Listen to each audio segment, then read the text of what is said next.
Você já pensou como no mundo dos mamíferos, o leite conecta diretamente o filhote à sua mãe? Sendo os humanos o único animal a bebê-lo após o desmame, este simples líquido branco cria um vínculo, mas entre os humanos ele vem de forma fácil, rápida e barata. Ou será que não? Animais criados de forma desnatural, contenções desnecessárias, abusos para com o animal, agressão ao meio ambiente, difícil acesso para pequenos produtores. Para entendermos melhor como se dá todo esse processo, vamos começar do início. Existem 3 sistemas de criação: o extensivo, mantendo o gado em áreas externas, como o pasto; o semi-intensivo, onde os mesmos vivem mais na área interna, porém desfrutando de momentos ao ar livre; e o intensivo, no qual o gado se encontra em um local fechado, onde não tem acesso nenhum ao lado externo. Cada tipo de criação possui suas peculiaridades.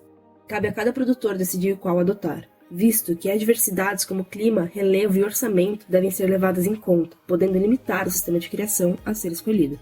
Outras possibilidades a serem discutidas são os métodos de criação, tendo 4 alternativas, cada um com sua sigla correspondente. ILP, Lavoura Pecuária, Agropastoril; ILF, Lavoura Floresta, Silviagricultura; IPF, Pecuária Floresta, Silvipastoril; e ILPF, Lavoura Pecuária Floresta, Agrosilvipastoril. Visando sempre as condições socioeconômicas e ambientes das unidades a serem aplicadas, estes podem ser adotados por qualquer produtor rural, independente do tamanho do estabelecimento agropecuário. No mercado atual, onde os animais têm seus direitos cada vez mais quistos pela sociedade e visando o bem-estar animal, o ILPF vem sendo cada vez mais adotado. Entre seus principais benefícios estão cooperação entre os componentes do agrossistema, mais conforto ao animal, produção sustentável, otimizar a produção em uma mesma área, diversificar a produção e manutenção da biodiversidade. Nos dias atuais, as maiores dificuldades para a implementação do ILPF estão relacionadas, em sua maioria, com a falta de disponibilidade de conhecimento ou formação técnica, falta de consultores técnicos capacitados no mercado e interação entre os produtores, além do grande tabu de que pecuária e agricultura não devem andar juntos. Assim como citado anteriormente, para a indústria leiteira é importante verificar a saúde e o bem-estar do animal, e que sejam trabalhados antes mesmo de que haja qualquer condenação de práticas de produção e manejo. Para que isso seja possível, algumas regras devem ser seguidas. As 5 diretrizes dos maus tratos. Primeira é estar livre de fome e sede. Os animais devem ter acesso a comida e água para manter a saúde. A segunda é estar livre de desconforto. Os animais devem estar num lugar adequado de acordo com sua espécie, onde tenham espaço e possam descansar. A terceira é estar livre de dor, doença e injúria. Os responsáveis pelos animais devem oferecer acesso a tratamentos e vacinas adequadas para cada espécie. Quarta, os animais devem ter a liberdade de se comportar naturalmente, o que exige espaço e companhia de sua própria espécie. A quinta é estar livre de medo e estresse. Não é só o sofrimento físico que precisa ser evitado, eles devem se sentir confortáveis e seguros para que não se sintam em perigo ou estressados. Outro fator pouco pensado é nas relações e vínculos criados entre as vacas. Krista McLennan, da Universidade Northampton, no Reino Unido, demonstra que as vacas não apenas têm boas amizades, como também sofrem de estresse ao serem separadas das melhores amigas, mesmo que por um curto período de tempo.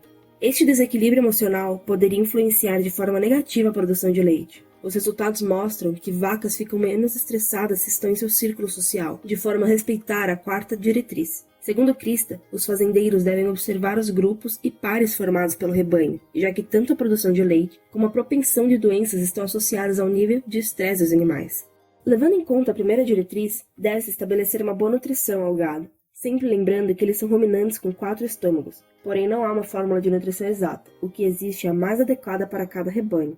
Além disso, é preciso ter em mente que o déficit nutricional está atrelado à finalidade produtiva do rebanho, ou seja, às metas estabelecidas pelo fazendeiro, como querer aumentar o volume de litros de leite ou do teor de gordura. Significa que a diferença entre os nutrientes que garantem as funções vitais do animal e a quantidade desses nutrientes que ele precisa ingerir para alcançar determinada finalidade.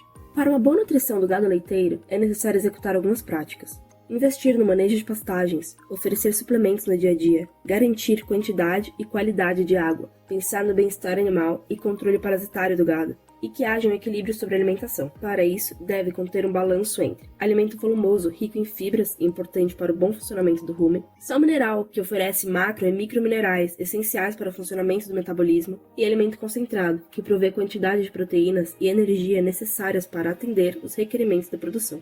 Todos esses tópicos são essenciais para executar uma nutrição que vai favorecer o seu rebanho, podendo afetar na produção do leite e garantindo a qualidade. O consumo dos alimentos dos gados de leite é regulado e são influenciados pela dieta, ambiente e também pelo próprio animal.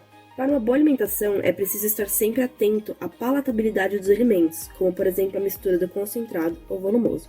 A dieta completa se dá com uma mistura de volumoso, silagem, feno, capim vertificado, com minerais, vitaminas e o concentrado, que são energéticos e proteínas. A água limpa e de boa qualidade deve estar à disposição dos animais, à vontade e próximo aos coxos. A escolha do tipo de coxo e do espaço disponível por animal são pontos muito importantes. A disponibilidade de coxos cobertos garante maior conforto aos animais, principalmente em dias com temperaturas elevadas, permitindo que o alimento permaneça fresco por um maior período de tempo.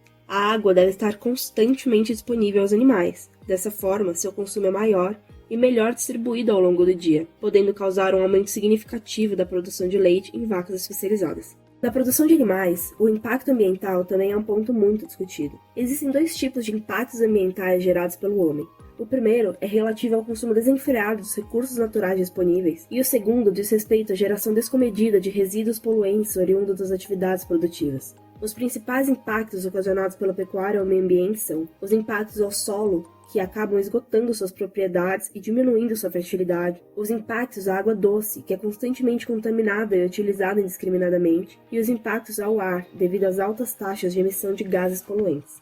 Quando se trata de buscar meios sustentáveis para a prática da bovinocultura, os principais aspectos discutidos são em relação ao desmatamento devido à prática da pecuária e aos dejetos líquidos, sólidos e gasosos emitidos pelos animais, altamente poluentes, que podem causar contaminação do solo, recursos hídricos e a proliferação de insetos, tendo influência direta na qualidade ambiental. A pecuária brasileira vem sendo alvo de críticas devido à significativa quantidade de gases do efeito estufa, GEE, emitidos no decorrer de todo o processo produtivo. O CO2 e o CH4 são os principais gases provenientes da produção de carne e leite bovina. A maior emissão dessa atividade é o CO2, gás carbônico, em decorrência do desmatamento, da degradação e do manejo inadequado das pastagens, que são a principal fonte de alimento do rebanho. Em segundo lugar está o CH4, metano, flatuosidade liberada pelo sistema digestivo, fermentação entérica dos bovinos e em seus dejetos. Dietas adequadas e balanceadas reduzem a produção de CH4 no rumen. O manejo de pastagens consiste basicamente na reparação do solo, através da utilização de forrageiras específicas da região e adoção de técnicas para a manutenção do campo. São vários os benefícios trazidos por esta prática, como maior fertilidade do solo, melhoramento animal, maior rotatividade, aumento da produção e a redução de metano e CO2. Como podemos ver, um grande ciclo se forma: criação, bem-estar animal, sustentabilidade, impactos ambientais. Tudo se resume não apenas a um animal feliz que resulta em melhor produção. Não se limita apenas ao mercado lácteo, mas em como isso influencia a vida não apenas dos seres vivos, mas sim do próprio planeta. Uma produção sustentável, como a proposta pela integração lavoura-pecuária-floresta, pode ser a solução para grande parte dos problemas gerados pela produção em massa. Mas para que seja possível, cada vez mais pessoas devem ser alertadas dos impactos resultantes do copo de leite que ela toma no café da manhã, em como a forma que aquele leite foi produzido e como a vaca foi criada fazem a diferença para o mundo.